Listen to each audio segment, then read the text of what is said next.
Good morning, afternoon, evening, wherever you're joining us from. My name is Amy Wandai, and I'm hosting the second session of the Sports Business Series, hosted actually by the Africa Sports Unified. Today, we're going to be talking about how to engage with women and youth at the grassroots, and I have three lovely guests who are going to be joining for this session. So throughout the session, we'll discuss on how sport is being engaged with youth and women at the grassroots, and we'll also talk about some of the current and future plans that our guests have. So just a brief introduction on who we're going to be speaking with today. We have Roani Pinnock, who is the founder of the Badgers Football Club. And this is a female-owned nonprofit organization in Cape Town that now has a far-reaching impact with 149 women and girls registered with them.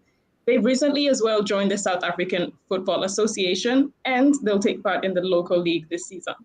The Badgers Academy also provides a safe and inclusive space where everyone is welcome to join. And the second guest joining us today, we have Paul Dreesbach, who is the founder and president of the Petrichor Football Association. And this association develops youth football in Cameroon through high-level coaching, league competition, and player development as a means to create pathways to personal and professional excellence. The Petrichor Football Association leads 5 member academies with 10 coaches, and they serve over 1,000 young footballers each week and currently operate the largest youth league in Cameroon. And last but not least, joining us today, we have Namai Yvonne, who is the project manager of the African Schools program of CAF. And Yvonne's work basically consists of managing the program and by implementing and creating plans for African school championships and capacity building. So she coordinates numerous stakeholders to ensure that she creates an enabling environment for them. And it's quite an ambitious project which seeks to harness the power of football and develop youth and African boys and girls holistically. So without further ado, welcome Yvonne, Romani, and Paul to this session. And I don't know if I missed anything in the introductions, but it would be lovely for us to just have one more round of, we can start with you, Paul, just, share where you're joining us from today and anything about yourself and your organization that you'd love us to know. Yeah, thank you. Really excited to be here. Like you said, my name is Paul Dreisbach. Started Petrichor in 2017 and really worked to build capacity for local clubs and academies in Cameroon. That looks a lot of different ways, but that's a big project as well. But really excited to share about our work there and how we're starting to work together more with other people in this industry. Perfect. And if I can just follow up on this, can you tell us a bit more about why you created Petrichor and basically why Cameroon? Why did you choose this as a place to work, and what's the motivation behind the organization? Yeah, good question. My co-founder, Jordan Cohn, actually grew up in West Africa, and so was very familiar with Cameroon. And he was coaching at a high-level women's league for a few years. So back in 2013 or so, we had started to talk about what Petrichor would later look like. And it came out of a need from the local federation and some coaches for youth development structure and pathways. So we found that underneath the top divisions, there wasn't as organized of a pathway for kids to move up through the system. So we started Petrichor as an association to help fill that gap, basically to provide structure, framework, league development, logistics, more of the kind of back end side of what a football association looks like. So we don't have our own academy or anything like that. What we do is we're there to provide support for clubs that are already operational there, that just never had the opportunity to learn the educational side or, have the same access to coaching education. Cameroon, because, he had that experience there. He was coaching for that women's club, and, some people approached us with the need to start that. So that's why Cameroon. And then, really trying to build something that answers the question that we were asked back in 2013. And here we are today. Fantastic. That sounds lovely. And it sounds like a great initiative. It's also great that there's so many different ways to be part of the ecosystem, not necessarily owning a club or a team, but also collaborating in different ways. Over to you, Yvonne. Can you tell us a bit more about your role as a project manager of the African Schools Program? Just a bit about what it entails and what is the aim of the program for the people who are not aware of it or don't know what it does. Thank you so much, Emmy. It's been really lovely to be part of this panel, and I was really happy to hear about Paul's work, and I'm looking forward to hear about Romani's work. I am a sports marketing practitioner, and I do a lot of sports strategy. One of my favorite reference terms to anything that I do is the player development pathway. So I'm very lucky to be in a position where that I actually influence the development of the player right from the beginning, which is at grassroots level. The Africa Schools program, it was started by the Confederation of Africa Football to basically complement the introductory bits of player development pathways. So CAF has a very big ambition of making African countries more competitive, especially on the global stage. And from a technical perspective, then we have to get our football right from a young age. So we do recognize the fact that despite football being the most popular sport in Africa, we have a fundamental problem where we are not playing organized football at a younger age. We have many people who actually think that the only option for them to actually play football professionally is to leave Africa. So we are trying to ensure that as CAF, we use our technical prowess to actually begin organized football and technically superior football at a younger age so that we can develop the next generation of players that are going to be bred in Africa to play for their African countries. So the schools project basically was initiated last year, was conceptualized last year, and we began the first season this year. This year, we have been able to work with 22,000 schools from across 41 different countries in Africa, and we have been able to directly impact and influence over 800,000 children, school-going children above 12 years of age and below 15 years of age, using football as a passion focus point. So a little bit later on, I'm going to highlight what the program is, but the anchor of it is the championship bit, where we actually give a platform for these aspiring footballers to play in organized competition. Wow, that sounds fantastic, Yvonne. I mean, I'm learning about that so much more now, and that's the impact sounds great. And I think it is definitely something that's needed, because it's true, the misconception that there is that to play professional football you do have to leave the continent. So it's really good to see that there is a focus on nurturing this talent within the continent and making sure that these stars can be born and bred within the continent. That's fantastic. And over to you, Romani. Tell us more about the Badgers Football Academy and maybe some of your motivations behind starting this academy. Thanks, Amy. My motivation started a bit on the contrary to Paul's and Yvonne's, because it was just from a personal point of view, where I myself wanted to play football in Cape Town, South Africa, as a beginner, as an adult woman, and couldn't find the space that would teach me and sort of be welcoming to someone who knew nothing about playing football. So we started very socially, as a social club of adult women, but quickly realized the positive impact that team sports and just that sense of community was having on adult women, which made us look towards young girls and say, if it's so easy to create this positive impact in adult women, we should be pivoting and focusing on girls, especially girls who would ordinarily not have access to team sport, to a sports club, or just to a secure community, which is when we ended up becoming more structured and registered as a non-profit, and sort of put in place a plan of where we wanted to get to in the next few years around building women's football in South Africa, but actually building safe or brave spaces for girls and women to be the best versions of themselves. I totally agree with Yvonne and Paul that we need the structures, the framework, the organization. And then I really think that route to professional football comes hand in hand with creating spaces where young girls and women can feel strong and confident and resilient, and that the benefits of team sport are very much obvious, and the science is out there, but there's still not enough organizations focusing on that. But there are many, but there's just space for so many more. And that if you can create strong young girls and women, they lead into strong players when it comes to a semi-professional, professional pathway, or even not. We don't mind if you're not very good at football and join Badgers.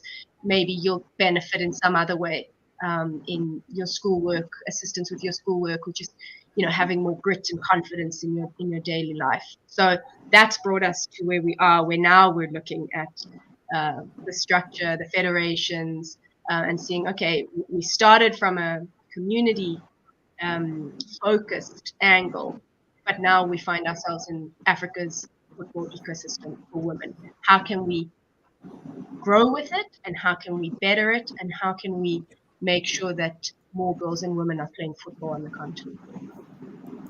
Fantastic. And just speaking about growth, Romani, I'd love to hear about how this football academy has grown since you started it, and with everyone, the concept of whether it's starting something from scratch or being part of something since the early days. Yvonne, you've mentioned that the project is very young. It only started last year, and it would just be very interesting to know what it was like since the beginning, any challenges, any key moments that have been there, and what it looks like today, because obviously you three are people who are working on great projects with great impact. So, Romani, please tell us what your growth path has been like since you started. Well, the growth was unexpected because we didn't intend to be a registered women's football club in the local federation. We didn't even see that on the horizon when we started. So I would say unexpected growth that then, in order to catch up with the growth that was taking place, it was very important to have aligned volunteers and partners who walked that walk with us, aligned in mission, aligned in wanting to create impact, because Badgers is actually my side hustle. I do it as a volunteer, and most of the people working in Badgers are volunteers. So to sort of ignite passion towards that impact in individuals, in our members, so that they give back towards that growth, has been wonderful to watch, and actually did happen by chance, that other people were like, wow, I also want to be involved. So that sort of initial growth was unexpected. Now that we are registered, competing in the leagues, we see other growth potential and growth stumbling blocks. Actually, there've been a lot of stumbling blocks along the way. The football world, in most of the world, is built for boys and men, by boys and men, and just being a woman-owned club in Cape Town is already the first challenge of sort of getting into those spaces, being respected in those spaces, having opinions in those spaces that are listened to. So we now are growing within the framework that South African Football Association has put in place and CAF has put in place, but are a bit of a different beast in a way. I often say women's football is in a startup phase, which is a positive and a difficulty. The positive is we can be flexible, and we can approach things. We're not tied down by historical ways of working. But again, it comes with its challenges, because who is this disruptor in the space? Is women's football going to take up too much space in the broadcasting? Is it going to affect the men's sponsorship, et cetera, et cetera? So there are definitely challenges there. And just on a personal note, I think our next steps will be to move into that semi-professional space. We're very grassroots at the moment, but we have talent in our pool of members that need pathways where they can professionalize on or off the field, whether they're female coaches, refs, or players. We want to move into that semi-professional space, and also to understand how grassroots must match semi-professional needs. If we're working in that space, then we know what to focus in on when it comes to grassroots. Oh, fantastic. I 100% agree. And we're going to touch on that later in terms of the growth plan and the expansion, I think, with everyone on what are the next steps and where it can go. But it's fantastic to see how you've grown since the beginning. And I mean, obviously, I'm sure everyone listening is impressed. I've seen some of the people in the comments commenting that, you have a great plan, and fantastic to see that keep going. Just a comment to everyone that's tuning in as well. Please feel free to leave any questions or comments as well in the chat, and we're happy to ask the panelists any questions that you'd like to ask them. But back to the panel, Yvonne, I would love to ask you the same question in terms of growth. Since you started working at the Confederation of African Football, how has the women's game developed? I think for me, it's been very tremendous, both from a management side and from the technical side of African football. I was very proud when I joined the organization last year, and I could see more women within the management side.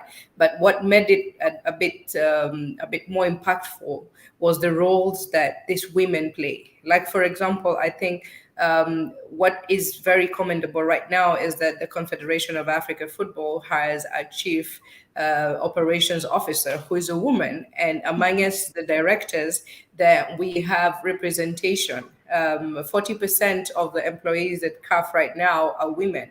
And we're not talking about secretaries. We're talking right from executive level and mid-management, and also the officers. So it's very encouraging also that when we go out for capacity building initiatives, which is part of our job as employees of Confederation of Africa Football, it's very encouraging when the young girls on the field, especially within the Africa Schools program, they come up to you and they tell you, you know what, I want to be like you when I grow up. It's a bit, Romani touched about pathways. These are the pathways that we are looking to set. We are telling people that we're telling other girls and women that you can be in football without necessarily having to limit yourself to playing it. So apart from giving opportunities for girls, like one of the mandatory prerequisites of being in our program is that if you have a boys team, then you have to have a girls team. And recently, recently, CAF launched a club licensing platform for women teams. And in the next few years, you're going to see that more countries are going to make it mandatory for any male teams in their league, in the Premier League, to have a women's team. We're already seeing some of the countries adapting to that in Africa. So. And for me, I think it's very impactful that every small step that we take in the pathways. Like for now, we have an equal representation. It's only 5 out of the 41 countries who did not equal the number of girls team to those of the boys team. And right now, our women's development department is making strategies specific for those countries to encourage girls' participation, especially in the football part and also in the capacity building part, and also the nurturing of talent, so that in everything that we do, no matter what level, then there's equal representation of male and female, because this is encouraging. It is the small little boxes that we tick that eventually will actually put it all together. I liked the fact that you mentioned earlier about no, I think it was Romane who mentioned about how does it affect other male brands, when we have a female brand. Confederation of Africa Football took the giant step, just creating an identity just for women's football. That is a risk on its own. We're already seeing other confederations taking this leap, and we've already seen that we have specific organizations that just want to work with women, not because there's a problem with the men, but just to encourage and to recognize that every little bit they do towards supporting that is going to encourage another woman to actually be involved in football. So I think for us, it's a good time for African women at whatever level. If badges can have adult women joining football in adulthood, then for us, then it complements everything that we do to try and push it from grassroots level for every young girl, because now they will know that I don't necessarily have to start, at this age. The older kids in the school, or the parents who are involved, or the sisters, the siblings who are, or the aunties, the family, immediate family of the people that we're impacting at grassroots level, they will know that also the buck does not stop at playing, that there's all this other opportunity. Lovely. I really like what you've said about that, Yvonne. And specifically, really just touching on the fact that the topic of collaboration is a huge one. You know, it's not necessarily creating the women's game and having it run as its own kind of thing in the corner, or this, you know, something that's super separate. I think one thing that a lot of people in the sector agree on is the room for collaboration, meaning that, you know, these two things can run both as at the same time very collaboratively and support each other in the same way, not that one has to be on one hand and the other on the other hand. So definitely a lot of room for collaboration. Still on the topic of growth though, Paul, how big has Petrichor become since you created it? How has it grown? Have there been any challenges along the way? Tell us a bit more about that. Yeah, for sure. It was great to hear from everyone on, you know, how things are going. It's just inspiring to see the movement across the continent. On our end, you know, it comes and goes a little bit, you know, so our model is to work with, like I said, local clubs. So, you know, we might take on what we have capacity for to help support. So, for example, in the beginning, we started with around 15 academies, and that represented thousands and thousands of players in different communities. You know, that goes down a little bit from time to time and then up again, depending on which academies are part of our association. So like you said earlier, currently we have 5. We're going to have 10, you know, this fall. So as far as numbers, you know, it changes a little bit, but, you know, in the future, we're hoping to make that a bit more consistent. And the long-term goal would be to, as we're working with these academies, have them spin off and be more sustainable on their own. So almost the less academies you work with at times is good, because that means there's success happening. And then, you know, we would move on and work with other academies. So from the beginning till now, you know, it comes and goes a bit, but, you know, in the future, we're hoping to make that a bit more consistent as the cycles go. On the kind of branding side and reputation, I think that's actually been a deeper growth that we've recognized is important. Just that our brand stands for something different. You know, we stand for, you know, being a different organization. Obviously, we're all in this space right now because a lot of people have tried this in the past, and sometimes it doesn't work. And we're hoping that the things that we're trying works and sticks, and that's why we're trying to collaborate more and more, be innovative in this space. So I think that because we stand for some different values, I think that's resonating with some people. Our model's a bit different. So, you know, attracting some different partners and sponsors to really help us get going has helped a lot in the growth space as well. Fantastic. And I mean, I believe you launched a league, an under-15 girls league. So can you tell us a bit more about this and what the development has been around this? I would love to know about a bit more about participation, the difficulties that you had in putting it together, and the engagement, and the growth as well, and expansion. Has it expanded to different age groups, and what are the plans for that? Yeah, that's a great question, and something we're really excited about. One of the member requirements for being a Petrichor member is they have to build a girls team within the first year of joining. And they also have to provide leadership opportunities for women coaches. So as part of that requirement, we weren't exactly sure how it would go in the beginning. We just knew it was extremely important. And we very quickly became one of the largest girls development initiatives that we know of, you know, at least in Cameroon, maybe further, mainly because we were specifically targeting, you know, starting from that young age all the way up. So with that growth, we knew we needed to start a league around it because there were so many girls that wanted to play. So we were providing these opportunities. So we decided, let's start with the 15 age group. And we actually ran internally a U15 league right before COVID. So it kind of took a while to actually get done with it being interrupted. So that was kind of a tester internally. And then we officially launched a U15 and U13 league with La Liga starting this past February, and it went until May. So that was a huge success, a league that specifically targeted that age group for girls and showcased their talent and their dreams and ambitions and all of that. It was a great initiative, and we're looking forward to more. Fantastic. And just to touch on something that you mentioned there, which is the requirement, because this is the second time I'm hearing it in this discussion. I think, Yvonne, you mentioned it as well, that, you say to them that in order to have a male team, you must have a female team. That sometimes tends to be a bit controversial. And I'd just love to hear from you both about the feedback on how this works, because it would be nice for us to break that throughout this session, in that what it sounds like, you said there's a lot of girls and women eager to join, and that's something a lot of people don't know or don't hear about when we say, whenever there's a program, and it's that, hey, as a requirement, if you have a male team, there has to be a female team. Sometimes there's a bit of like, but we won't find people, or people, girls and women are not interested, but you're actually creating that opportunity. And once you've done that, what's the response like? What is there on the ground as someone who has created this opportunity? What's the response to it? Yeah, I mean, for us, I can speak for our experience.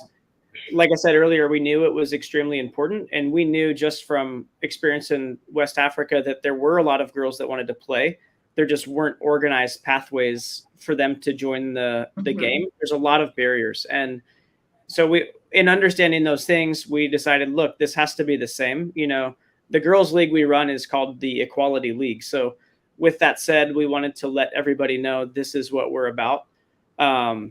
So making it a requirement was forcing our member academies and the people we work with to get creative on how to open that up in your communities. There's a lot of cultural issues. There's a lot of all the other things that go alongside of it that are very difficult.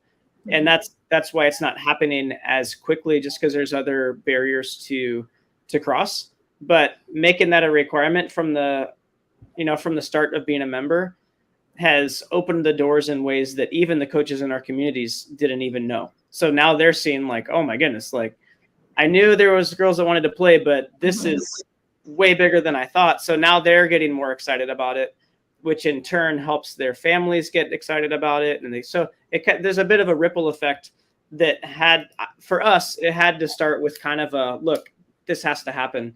And after that, now it's just become, this is just who we are. Fantastic. What about you, Yvonne, in your experience with that? Is it kind of the same thing? Is it receptive? Do the critics actually, are they right in a sense, or is it the complete opposite? Because what Paul has mentioned is fantastic. It's that there is interest, but there's just no one, taking the step to organize it. But when you create this requirement, then you end up creating a place where these people who are interested definitely have an opportunity. So what's it been like on your side? Actually, it has been within the same breath, actually. We were very impressed by the positive response. And I think when you understand fundamentally the cultural impact of some of the behavioral patterns we see in sport, then you understand that even as you're trying to champion women's involvement in football, then you realize that the male impact, the male around the female have actually just as much impact as another female within the same setup. So our approach basically has been to encourage the male within this football environment to actually understand what it means to provide opportunity for the girls to also get involved in football. So we have had also a very positive impact, and it has been championed by the same men in football, actually, just to encourage and to push some of this because of the nature of our program. The schools fall under the Ministry of Education. So we're not just dealing with the Ministry of Sport as we would normally do when it comes to the senior level. So when we engage the different government authorities in these different countries, then the reception is just as positive, just similar to what Paul is sharing. The reception is very positive.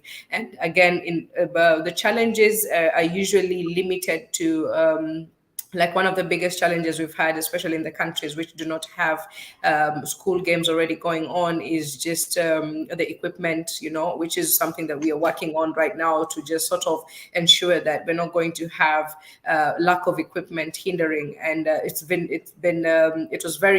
very colorful to see that even some of the kids who found the football boots that we gave them uncomfortable, they still opted to play barefoot, So the reception has been very good, and we have the boys team cheering their female counterparts, even from other schools. So we have schools that were not necessarily mixed. So we have typically just boys school and just girls school, but the environment that we have during the competitions is very encouraging. So we've had a very, very positive impact, and we're very glad that we get to actually define these pathways for any woman who wants to be involved in sport. Emmy, is it possible to sort of tie in my response, because we had someone who asked specifically about let Go me find ahead. it.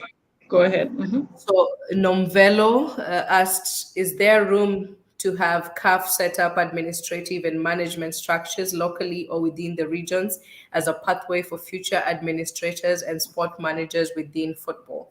So one of the things that we are doing with the schools program is that apart from setting or defining the player development pathway, we are also defining the career development pathways. And this opportunity is available to both men and women. So we're talking about the people who are around the children who are participating in football. If we have well-trained personnel around the kids, then it means we're going to have well-prepared adults to compete at the next stage of competition. So what we're doing is that as management, we have 5 different focus areas. We have the administrative of the game, where we have general coordinators. We're encouraging to have 1 male and 1 female. So you will be trained by an elite general coordinator from CAF to prepare for the competition. So the career development pathway here is that when you're involved in the Africa Schools program, then the next opportunity, if you do well at the national phase, then you will qualify to be part of the administrative unit at the zonal phase, and also proceed to the national phase. Just as the championships are going on at the different stages, then these female administrators will also get opportunity. You'll be assessed at every stage, and you will get opportunity to showcase this at the continental level of the Africa Schools program. And after that, the next career pathway is that at under 17 Africa Cup of Nations. So the pathway here is the Africa Schools program, under 17 Africa Cup of Nations, under 20 Africa Cup of Nations, under 23 Africa Cup of Nations, and then you'll go into the senior competitions after that. So that we have in place structures for administrative and managerial career development for women within CAF that is tied from grassroots all the way up to elite level. These pathways exist in general coordinators, safety and stadium safety and security. We also have for female referees, because we have been having the Africa Schools Championship being as assistant referees, being women from below 18 years old. So they get training to be able to officiate at that level, and this is the same pathway that they will follow. So you'll see some of these people come from these structures that we are putting in place at grassroots level. So in every country that we go to, we identify these people with the passion, and once the need is actually warrants more training, then we send in the experts from the pool of experts of CAF, and you will be in the system. So just to answer that question, we do have these structures and they're already in place. And even right now in the previously held Women's Africa Cup of Nations, 80% of the workforce were women. Fantastic. Yvonne, actually, the next thing I was going to ask you is about, you did tell us, you give us an overview of this program, but I was going to ask about specific activities, and you've just given us a fantastic overview of the pathways and exactly how you can get involved and the path to take. So fantastic. Thank you so much for that. And Nomvelo, I hope your question is answered and you have a fantastic response from Yvonne.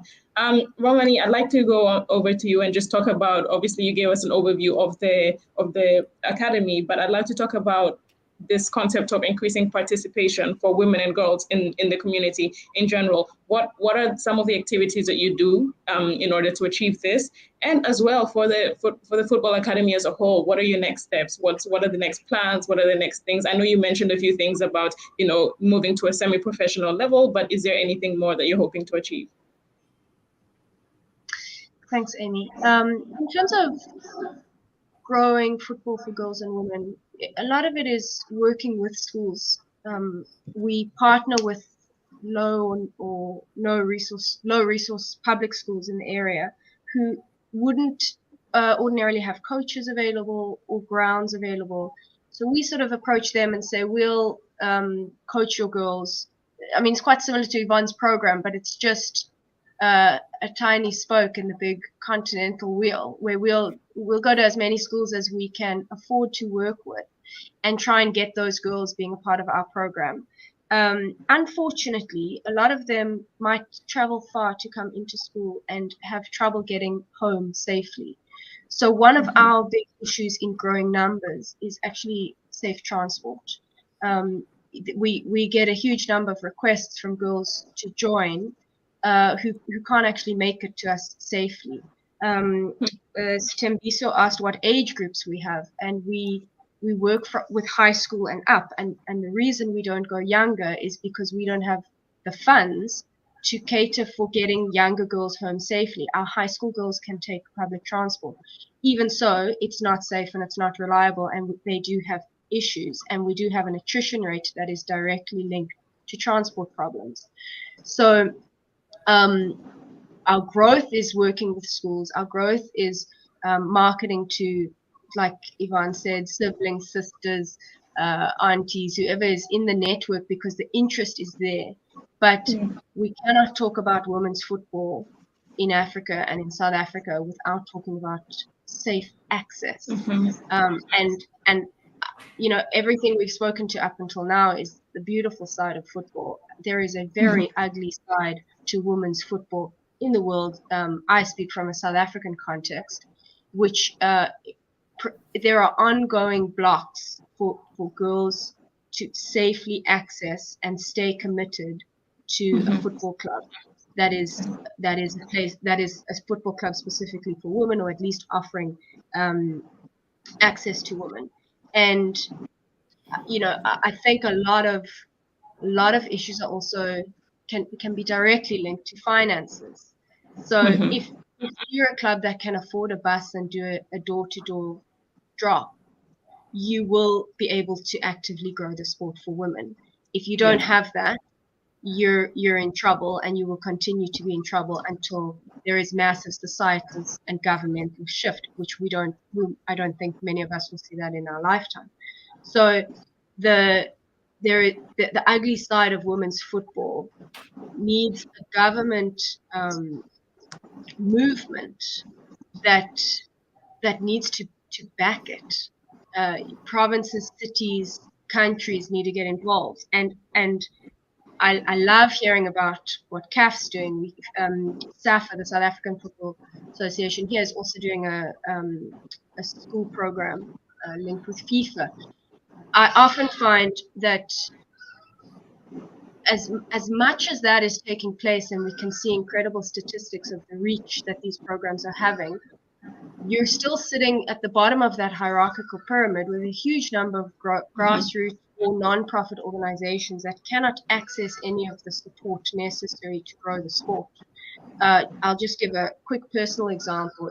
We're a non-profit. The funds we bring in are from crowd-funded donations and membership fees from those who can afford to pay, and we rent out our site. So we operate on very much on a shoestring. When we go to our local football association with an application for funding, they actually didn't know where to send it. They hadn't received one. And everyone loves to say, we support women's football. Support means money, structure, transport, politics. So our local football association didn't know where to send it. Our city, SAFA Cape Town, I can't get hold of them. So the applications are sitting somewhere. They're not even structured applications. They are my take of what they would require from a club to prove that we are worthy of funding. If you go higher than that as a grassroots football club, you are told to go lower because I can't write to Yvonne and ask her for help. It has to go through the right processes. I can't write straight to Safa in Johannesburg. So there are incredible strategies being drawn up at incredible costs at the top of this pyramid of women's football, taking incredible amounts of time. But how do we get it to filter down to the bottom of the pyramid is the problem. How does it? And I'm one of definitely thousands of clubs in the same situation who are built around creating impact for girls, but don't know which door will open when knocked on. So no doors open yet for us when knocked on. We go to corporate and we go to our own members to make things operate. So what I would love to see is in those strategies, it also indicates how the bottom of the bottom can click send on an application to prove their worth. Yeah. Because there is a huge amount of money in the system. It's about getting it to the right places and capacity building in the right places. Fantastic. I think No. It's great. I think you definitely touch on a very interesting and important side because those are the specific issues that have to deal with grassroots because we talk and celebrate women's football on a very high level, but at the bottom where the talent is being developed, there are barriers of entry. And you've touched on so many things, which is, aside from the, being actually listened to and having that much importance, is things like safety and security. And I think I understand the perspective of being this person who has decided to set something up, whether it's a side hustle or it's what you're doing full time, but setting something up based on passion and, going through the barriers and making it work.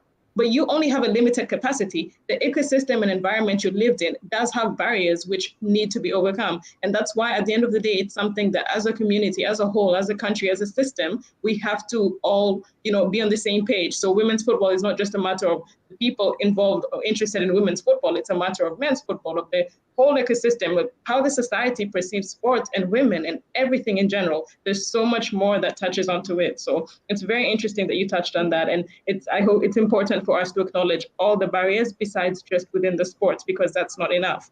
And Paul, I did want to ask about, just in the spirit of the challenges that Romani has talked about, that you did have a collaboration with La Liga, and obviously that is quite a high level. And I just want to know what this entailed and how it came across and what it means for the women's game in Cameroon in general, because this would be interesting to kind of balance out and understand how, even just in terms of speaking on the challenges that Romani has gone through, balancing communication and getting people to actually see the importance of grassroots and investing into the grassroots. How did you go about that? Yeah, it's a great question. I mean, we deal with a lot of the same issues, to be honest. And we see a lot of the investment and attention into women's football as long overdue, and we're all about it, but it's a little bit top heavy, I feel like. And, a lot of us that are kind of doing this work at the bottom, that's so important to make it happen for everyone else that works the way up. We're having to get super creative and bootstrap this to make it work. So like Romani said, I mean, we're in the same boat, we're all trying to make this happen and get creative with moving these things forward. Part of that, on our end was really closing that gap and figuring out how to do that. Right. So, speaking of the partnership with La Liga, we've talked to them, years and years ago about, what does a partnership look like, how to get invested in, growing the women's side of the game, really working on the structure and the framework for long-term growth in a responsible way that's not disjointed, right? Because everyone's doing their own thing, but we want to try to connect everything together and really provide that equal access to the game, not about who how much money you have, where you live, any of that stuff, just keeping that entry level equal to everyone. With that said, for us, it was more about, I think, just doing our work well. I think La Liga and other partners, want to see that, you're a brand worth partnering with and that you're really responsible and you're going to do it right. So when we said, hey, look, this is what we're doing with or without you, to multiple partners, they were like, hey, yeah, we're in, right? So Yeah. like, so this is what we're committed to, and we're gonna make this happen, whether it takes 5 years or 50 years. You know, like we see the importance of this, so we're into it. So understanding that commitment, I think a brand like La Liga comes in and says, yes, you know, like, yeah, let's do it. That didn't come without, you know, putting in a lot of hard work and, you know, proving what we're doing is working. You know, we've been doing this for 5 years now. The partnership with La Liga definitely helps on the credibility and the branding, kind of the global awareness side. That partnership is specific for the youth league for girls. So the U13, U15, and the women's coaching education course run alongside of that is the partnership with La Liga. So Petrichor, I mean, we have lots of other programs we work on kind of outside of that, but the La Liga partnership has come in specifically on that girls and women's development side that we are, you know, obviously very happy about, and already thinking about creative ways to take that further and how to provide that same level of credibility and exposure to other organizations. Because that's, I mean, you just have to get in front of the right person that it clicks with, right? And they're in. So the more people you can talk to about it and really communicate why you're doing it and how it's working, and you know, how it's developing these young athletes in incredible ways. Yeah. Like all the other founders out there, we do this every day, and every once in a while, sometimes it connects with someone well, and you know, you can take the next step. So I don't know if that answered your question or not. No, it did. And that is the beauty and the power of sports. At the end of the day, even if it is harder, if, you know, at the grassroots level, at the end of the day, that it will connect with someone at some point. So definitely for Romani, I hope these conversations can keep happening and you keep getting a wider audience to speak to and, you know, touch on to have the right person connect with that, with the concept. And, you know, as Paul said, we're going to do it anyway. If you're going to come on board, well and good. If not, we're going to keep pushing and we're going to keep fighting. That's got to be our spirit, because it's the only way that we can keep going. So I'm going to switch now to some of the questions from the audience, from the people tuning in. I'll try and get through all of them. So just going to go back to the top and see from some of our past conversations. There's a question to everyone, and if anyone feels more suited to take this, you know, just signal me, let me know. But the question says, I think it's more about, will having regional or district sports organizations or federations within countries help in tackling issues faced by regions or districts? So they mentioned that this is similar to that used in the UK, where counties have sports federations. So in Africa in general, will it help to have regional or district sports organizations or federations within the countries instead of maybe one governing body? Yeah, so maybe let me take this one. What we have noticed is that already within the different African countries, we already have these regional federations. What is lacking right now, or rather the gap that we face, is that we do not have the right people to sort of address some of these challenges that are unique to each region. So, like, for example, what a northern region of a country, same country, different challenges for the north region and for the south region and for the east and for the west. So one of the key things is to have the right people with the right knowledge. Otherwise, in terms of political representation, already each country in Africa sort of has the regional organizations. And one of the key things that we are trying to do, especially for us through the schools program, is that when we engage the relevant government authorities, then one of the key things that we're looking for is to ensure that anyone around anyone who wants to participate in football has the right knowledge, first of all. So, like, for example, the lowest level of coaching in Africa is the licensed D coaching. One of the big, hairy, audacious goals that we have is that every PE teacher in every school in Africa should at least have a licensed D coaching in the next 5 years. This way, the first person who is in contact with a kid who wants to get involved in football will have the right basics, to get into football. It's an African problem, but we don't have so many people who say they want to be in football when they grow up. It's not something somebody can say confidently. Yeah. So we do have the political structures. Right now, the work is in ensuring that everybody within those structures has the right training to be able to address the specific challenges in the area, so that we can harmonize and have more competitive football being played, and even better management of football within those regional organized federations or associations.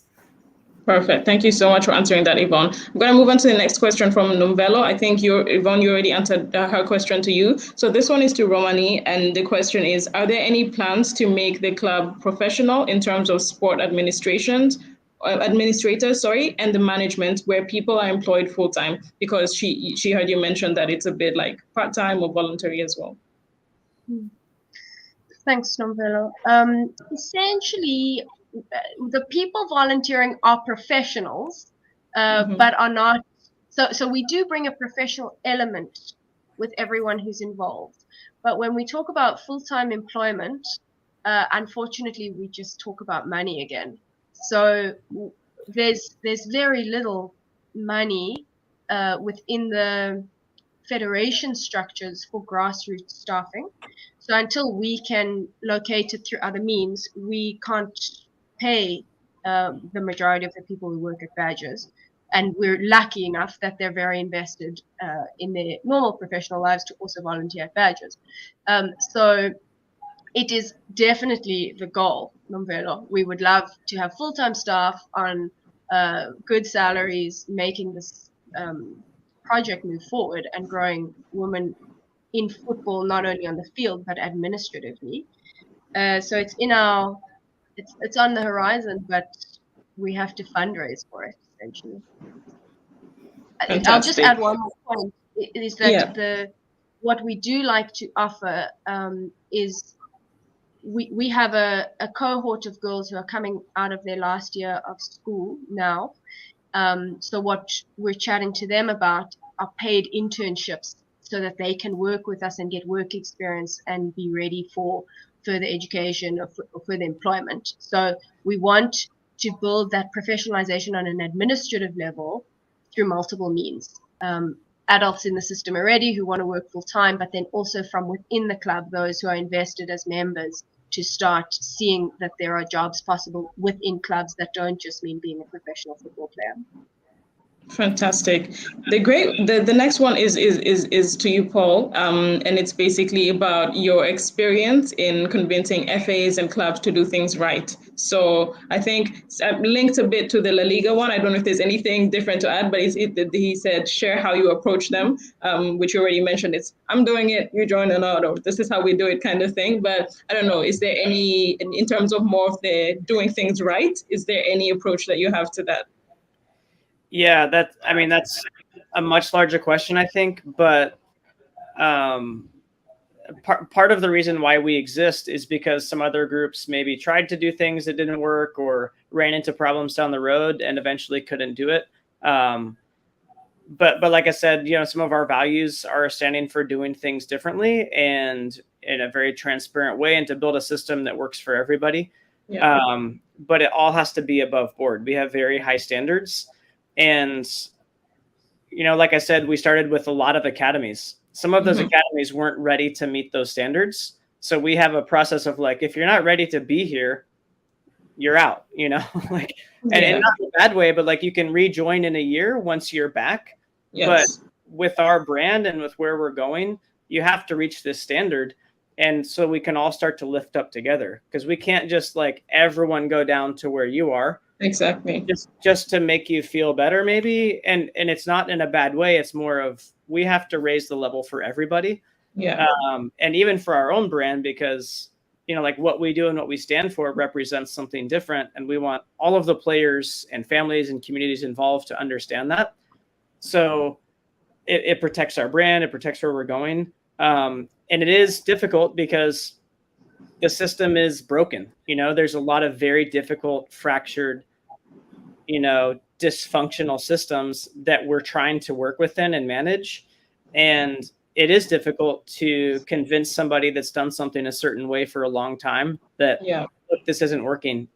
Stop doing it that way. Or like we all know this isn't working, but it's very difficult to change that mindset because there's such a kind of a temporary, short-term goal orientation, as opposed to where do I want this to be in 20 years, 30 years, and who do I want to be running it? Instead of, hey, what can I get today? Or what am I going to eat tonight? Which there are all these other aspects that we understand that people deal with, but how that translates into leadership and decision-making gets a little bit tricky. That's a much bigger conversation. Yeah. But it's difficult trying to convince other groups to do things the right way when it comes down to some very hard situations. For sure. And I'm gonna also ask you the next question because it's a bit similar, but on a different aspect of advice. And I like it because it's a bit linked to it says, well, I'll read it. It's from Francis on LinkedIn, and he said, "Hi Paul, as someone involved with different clubs and assisting them, what have you used as a theory of change advice would you give to a club like Badgers to tackle some of the stereotypes that come with girls and women and women's football?" So that's fantastic because we can share some tips within and to the listeners. But that's great. I think the question is, what have you used as a theory of change? Would be the advice you can give to a club like Badgers to deal and tackle with some of the stereotypes that comes with girls and women's football.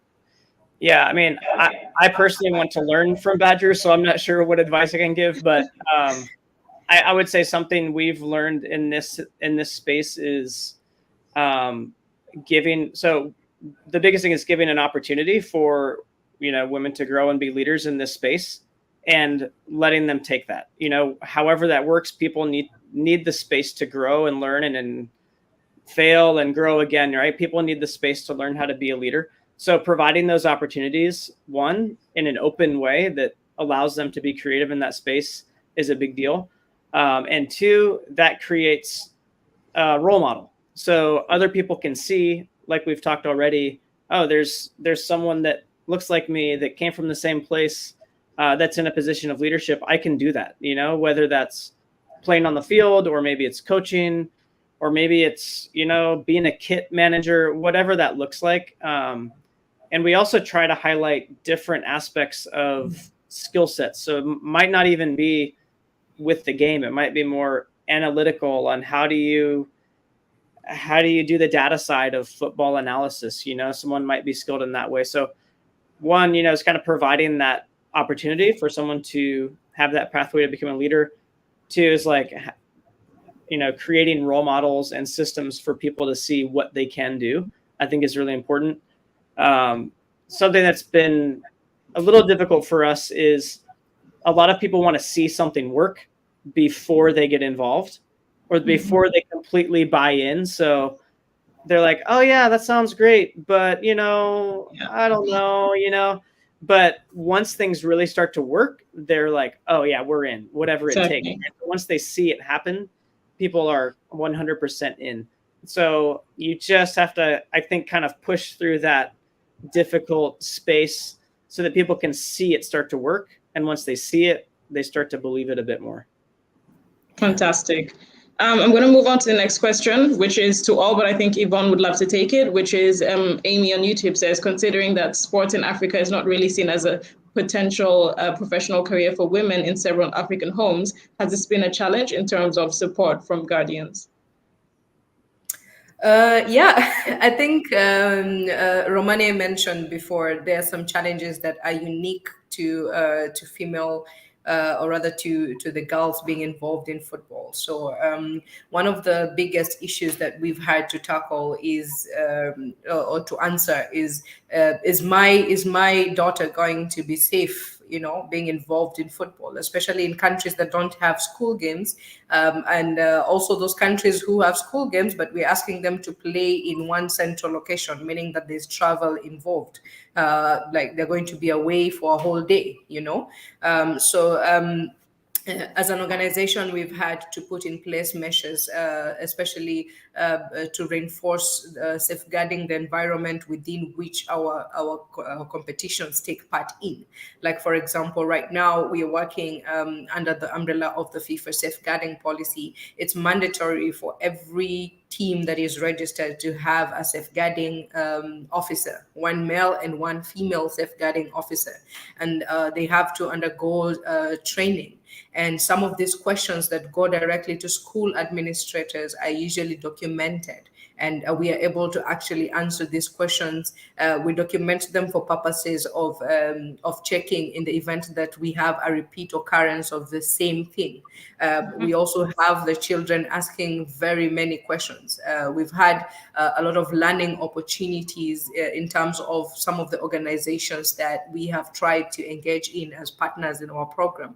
So I know that most people are aware that, especially matters to do with reference to anything sexual, and mostly we're dealing with kids who are just hitting puberty. They have so many questions around everything, and how we handle these questions. Actually, most of these matters, they're not football, but they arise within the football space.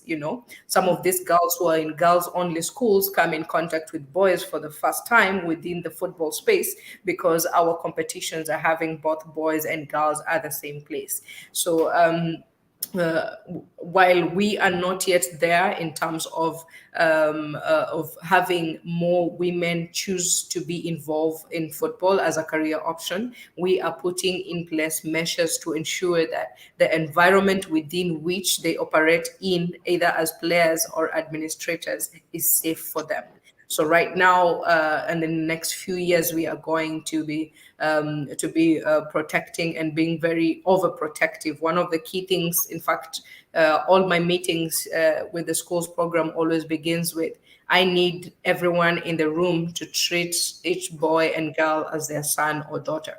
If you cannot do something to your child, then do not allow it to be done to any child that is within our program.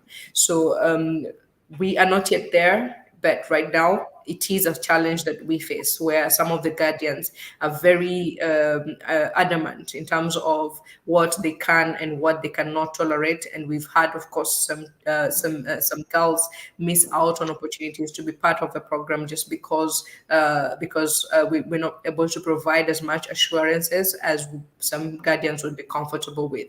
However, I do have confidence that in the next few years we are going to minimize any doubts in the minds of guardians of these girls who are involved in football. 100%. I think it's definitely a work in progress. I'll go on to the next question that's actually to you as well, that says, what are CAF's SMART objectives and or KPIs on women, grassroots and youth, and what could we expect within the next 5 to 10 years? Yes, I love that question, because again, when we talk about football, then our KPIs tend to be focused on how competitive the African teams are on a global stage. If we look at the support environment that this participating women and youth are going to take part in, then we want to aim at, in the next 5 years, we want to have at least over 70% of the youth who are playing in our under 17 and under 20 AFCONs to be bred in Africa, because the situation that we have now is that most of the people who get this opportunity to represent their national teams are not based in Africa. So we are trying to level the playing field. We're not trying to lock out these other kids who get the opportunity outside, but we're saying that you can be in Africa and actually play in Africa. So you also realize that we have, like right now, we have the under 20 Women's World Cup going on. For many years, we've had the same two teams represent Africa. It's always Nigeria and Ghana, or Nigeria and Ghana all the time. So we want to say that in the next 5 years, we would like more African countries to actually be competitive enough to qualify at a global stage. The senior men's FIFA World Cup is actually increasing the slots for African countries. We just don't want to be participating anymore. We want these kids who are going to go through the schools program and through the under 17 AFCON to be part of competitive African teams at global stages, at Olympics and at the World Cups that are there. So we're trying to increase competitiveness. It's a bit slower, but any technical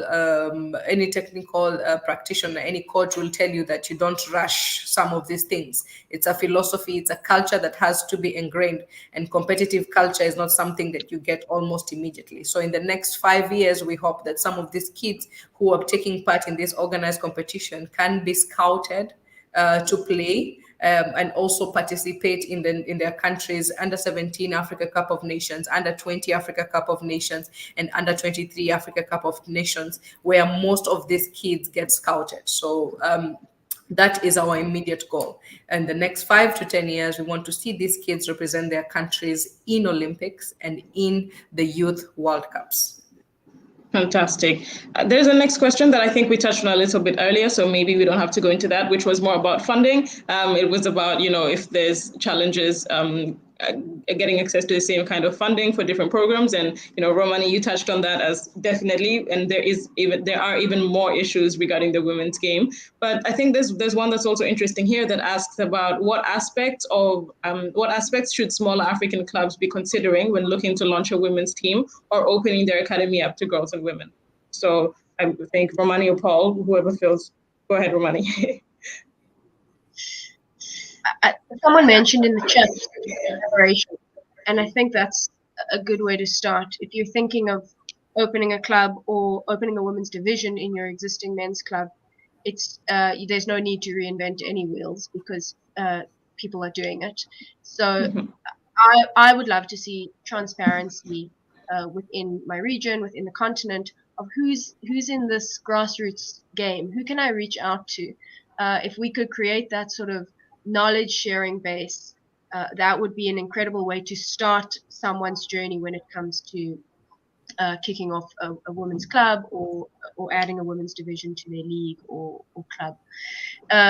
Beyond collaboration, which I think will take people very far, I am personally hoping for just more professionalization, more structure. I mean, we're kind of going a bit full circle because this is where we started, that it is that those frameworks, those ways of working, defined processes, key routes, where to ask for what, that will really shift the women's game into a more professional space. So, I would say, to answer that question, collaboration,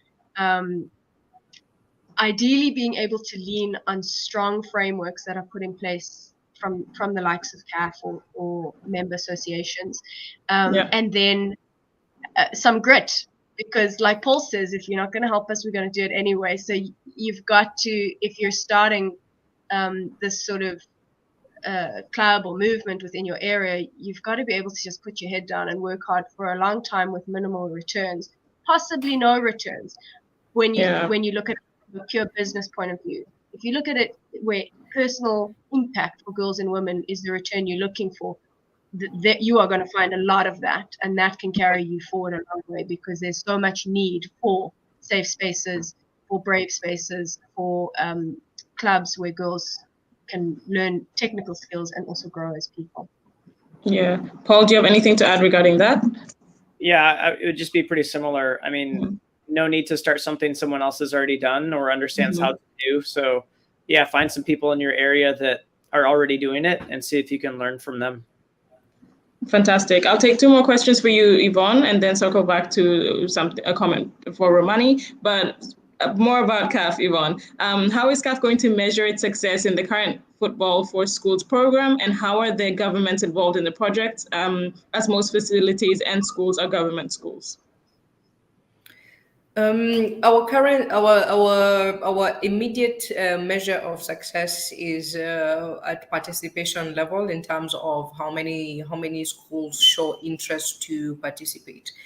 For the first season, having 41 out of 54 countries just choose to participate, of course, was the first KPI that showed that this is actually going to respond to a need that is already existing amongst African countries. So over the next period of years, we're going to add more measures and checks. So our target for the next season is to have all 54 countries actually be involved, and we want to have at least 60% of the schools in each country actually sign up to participate. For the countries, as I mentioned before at the beginning, for the countries that already have school programs, we are going to see, or rather we are working towards how do we integrate into that program so that they better represent all the schools in the countries. Some countries have public schools doing their own things and private schools doing their own system of competition. So our work is to try and actually find some synergy between this. So how are we going to make it as competitive for both boys and girls? We also have some disparities in different countries regarding the involvement of girls at that school level. This mostly is cultural based, and we're trying to work with the relevant government authorities to just see how this can be made right. One of the biggest benefit that we have with working with the ministries of education is that as the football experts, we get to advise them, especially on the condition of the surfaces that these kids tend to play in. So together with our professional football department here at CAF, we are able to actually be in a position to be of advisement so that we can have at least more football friendly fields, because most of these schools have multi-purpose fields, but this is the opportunity that we now have to actually have football specific fields, and also to reinforce. I know it might not look significant, but it actually impacts the culture so much when a simple PE session or game session is substituted for another subject. So at this level, we're looking to tick small boxes like that, where we are saying that at least having the PE sessions or other game sessions be an integral part of every school-going young African, so that we together with the Ministry of Education, we actually play a part into reinforcing the need for every young African boy or girl to have sports as part of their day-to-day. So as football, we are committed to that. So over the next few years, our success will be something like having all the 54 countries have organized school competitions, having all the 54 countries within our members actually have the school's curriculum adapt to a set number of hours dedicated specifically for sports. So this will mean that also the facilities will receive an uplift, and our children are going to be playing on surfaces that are actually safe for them, and it will also create the opportunity for them to actually be introduced to training for particular sports within the school environment. So just fitting into the school program, it might not look very big, but just having that culture already ingrained actually helps us. And when we have now the trained personnel, then it means that with that 1 hour that every kid will get, maybe every 3 days of a school week, is an opportunity for us to just introduce some of these values that football can positively impact this school-going young boys and girls. All right. And I think the last two are more informational, Yvonne, just towards you. Maybe you can quickly comment where this information can be found. Nomvelo would like to know if there's a guideline document to be able to participate in the schools program. And another user would like to know if CAF is involved in or open to research collaborations. That is a yes for both. The schools program has a landing page. It has a space in the CAF website where you can find some of the documents. And also, we remain available to provide any other documents that might be needed. However, I would like to reinforce that we do like working through the federation of each country. This is sort of also to empower them to be able to be better managers at their regions, because they know their countries better. So we do have most of the time when we have this interest, we do encourage it to come through the federation, because we're also trying to create the professionalism within the federations. As much as it's not the forum to discuss this, but it's a reality in Africa that even our own administrators are not necessarily at that professional level. Most of them are either volunteers, they're there part-time, so they're not necessarily dedicated to this. But now where we are going, for us to be able to be competitive in our football, then we do need to start from the federation level. So we do encourage reaching out to the federation, and by the time you get to us, then it means that it's a bit more powerful. Romane mentioned that they can't come directly to ask for funding, but one of the key things, and I think it's also been brought up, how do we get funding for this grassroots program? We have access to different funds, or rather African countries have different access to different funds.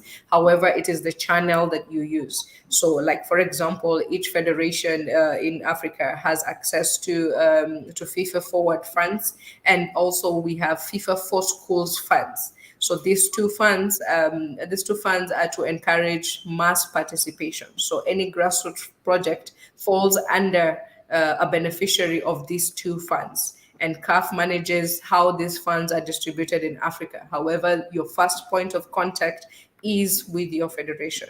So the federations are already aware of the criteria that is supposed to follow for any project to qualify to receive funding at grassroots level for these activities. So I think there is just streamlining the communication channels.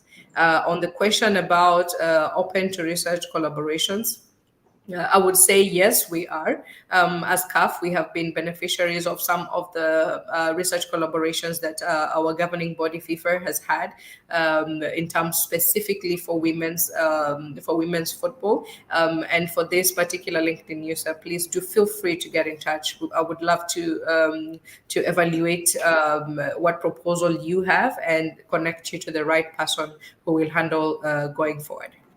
Fantastic. Thanks for responding to that, Yvonne. And just to wrap up now, Romani, I think we'll circle back to the question about the theory of change and advice to clubs like yours, which you can give us that advice, and on how you tackle some of the stereotypes that comes with girls and women's football. I think that's a fantastic parting shot and a nice way to end this discussion. Just dismiss the stereotypes. Don't even consider them. They have no space in this world of football and world of professionalization. I think it's very important to hold on to the fact that men's football is an extremely lucrative business across the world. Women's football is just a bit further behind in that financial journey. Investors should be excited to get involved because their return on investment will be high. So I think if you just look at it from a business perspective, women's football is a huge growing potential for investors at all levels, and dismiss the stereotypes as you approach your work. Fantastic. So if there's anything we've taken today, keep doing what you do. They're going to follow eventually. Dismiss the stereotypes, don't let anything be a stepping stone. There are a lot of challenges within the industry, but, collaboration is an important word that came up, and just keep on, with a passion, and someone at some point will connect with what you're doing. So this has been a fantastic hour of a great discussion. I hope that everyone tuning in was happy to have their questions answered and engage in this discussion. Yvonne, Paul, Romani, thank you so much for engaging with us and sharing great advice. And it's lovely to hear about all the different projects and your work with Grassroots youth and women in football. So thank you very much. And thanks everyone for tuning in. Yeah, thank you so much. Thank you. Thank you.